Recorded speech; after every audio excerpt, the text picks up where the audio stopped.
Friends, welcome to Biology Made Easy. Today in this video we will discuss secondary growth. But first we must know what is secondary growth. When the plant grows initially, it is known as primary growth. Whatever tissues are there, they are all known as primary tissues. Xylem is primary xylem, phloem is primary phloem, and all tissues are only primary. But these primary tissues cannot give much strength to the plant body when the plant grows very big and become very huge. The load is so big that the primary tissues cannot take the load of the entire plant body. That is why formation of secondary tissues becomes essential. Otherwise, the plant will break down. So when primary growth stops, the secondary growth begins. And in secondary growth, what happens? The girth of the plant body increases, because in case of the meristemal tissue like apical meristem, the height of the plant body increases, or the intercalary meristem that elongates the internodes. But the lateral meristem which is present, that is mostly responsible for increasing the girth of the plant body due to activity of that lateral meristem, which is known as cambium, so that the thickness of the plant body, the girth of the plant body increases, so that the plant can take the load of its entire branches, leaves, flowers and fruits. But this secondary growth is confined only to the dicot stems and roots. In monocots, it never takes place, with exceptions of only one or two plants like Dracena and Yucca. Dracena and Yucca, these are the two monocot plants. These are the two monocot plants where secondary growth takes place, and the secondary growth is abnormal. Otherwise, the secondary growth usually is restricted to the dicot plants, and also it occurs in gymnosperms. But we are not concerned with the gymnosperms in this anatomy. We will discuss only the secondary growth in case of dicot stem and dicot root. So first let us discuss the secondary growth in dicot stem. Already we have discussed in the anatomy of the stem that the structure of the dicot stem. So this is the structure of dicot stem. This is epidermis. Then below epidermis there will be there is a hypodermis. Then below hypodermis there is a cortex. There is a layer of cortex. Then below the cortex there will be endodermis. Then there is a pericycle. Then pericycle is there, and just below the endodermis, including pericycle, the entire part is known as stele. That means this is epidermis, this is hypodermis, then this is cortex, this is endodermis, then this is pericycle, endodermis, then pericycle, and all the tissues below this pericycle, it is known as the stele, and within this stele the vascular bundles are arranged. So how the vascular bundles are arranged?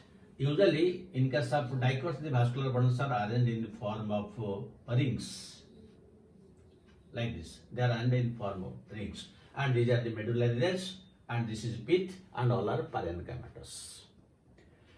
Now, in the each vascular bundle, in case of dicot stem, is conjoint, collateral, and open. That means there is cambium is present. This is the cambium, and outer to the cambium there is a phloem. So this is known as primary phloem. This is primary phloem, and inner to the cambium there is a primary xylem. This is primary xylem. So this is the structure of the dicot stem. When secondary growth, what happens? Now, when the secondary growth takes place, it takes place at two different places. One is within the stele, that means below this pericycle, that is known as stellar region.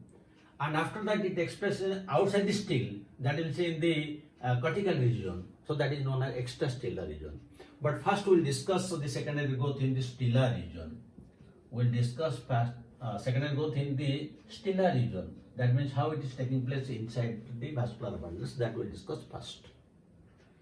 So, what are the different steps? Now, this is the normal structure of the vascular bundles. But when secondary growth takes place, first what happens? First, there is formation of cambium ring. Formation of cambium ring. This is the first step. So what happens? Let us see. Now this is the primary phloem, this is the primary xylem, and the cambium which is present in between. It is known as intrafascicular cambium. Intrafascicular cambium, and this is primary lateral, because it is a lateral and it is present from the very beginning, so it is known as primary lateral.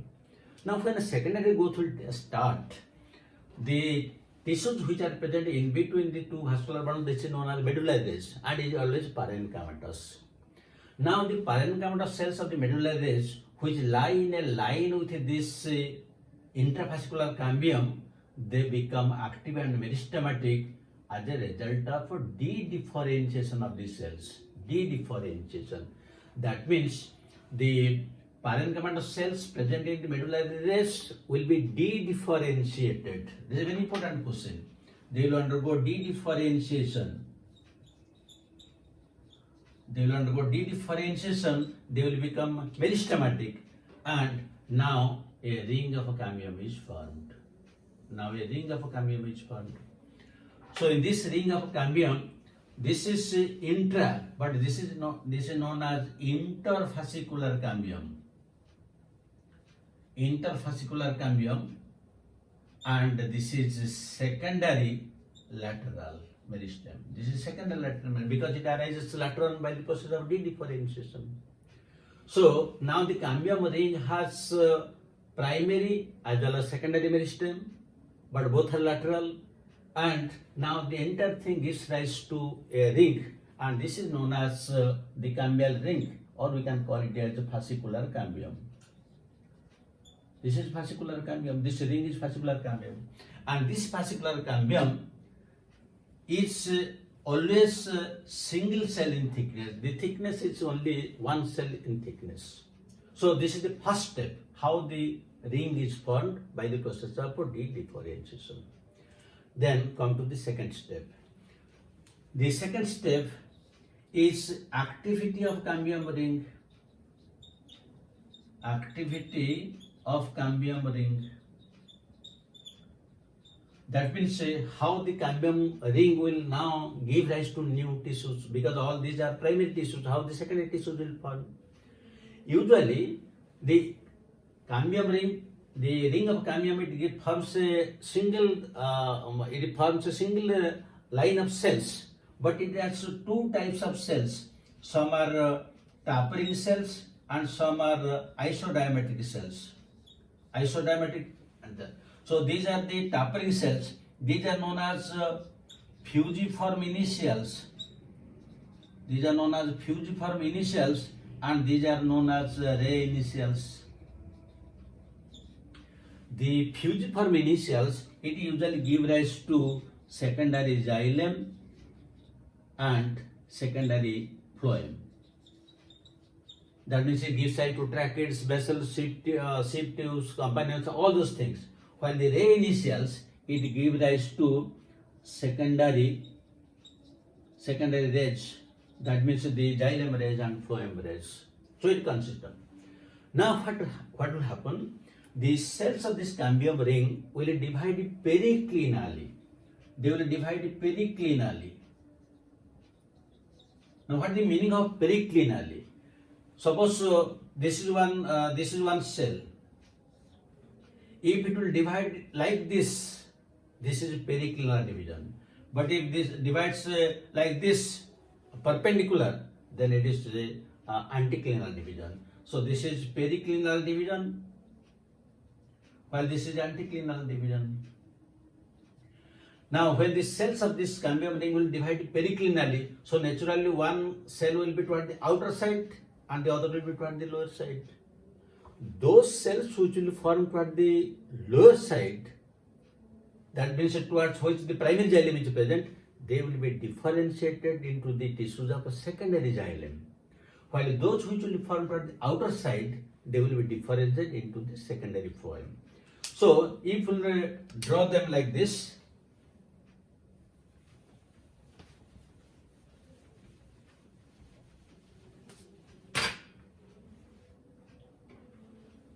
now this is the cambium ring.